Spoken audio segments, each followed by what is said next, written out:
মই কৈ থকা শব্দবোৰ মহাসাগৰৰ অকণ অকণ পানীৰ টোপালৰ দৰে। তাকে শব্দ বিচাৰি ঘূৰমুটিয়াই ফুৰোঁ। আহকচোন ঘূৰমুটিয়াই শব্দটো বানানটো চাওঁ। ঘৰত দীৰ্ঘকাৰে ঘূ, মত হচৌকাৰে মু, ওপৰে ৰেফ, মূৰ্ধন্য তত হচৌকাৰে টি, অন্তস্থ তাকাৰে ইয়া, হুঁচৰি। ঘূৰমুটিয়াই ঘূৰি ফুৰোঁ বিচাৰি।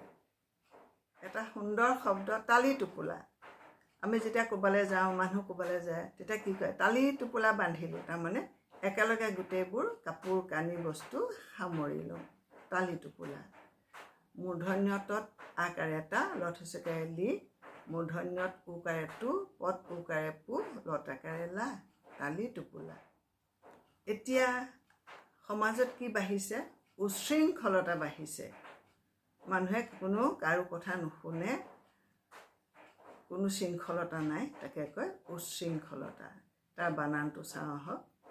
হচৌ তালব্য শত ৰিকাৰ অনুস্বৰ খ ল দন্ত্য ততাকাৰে তা।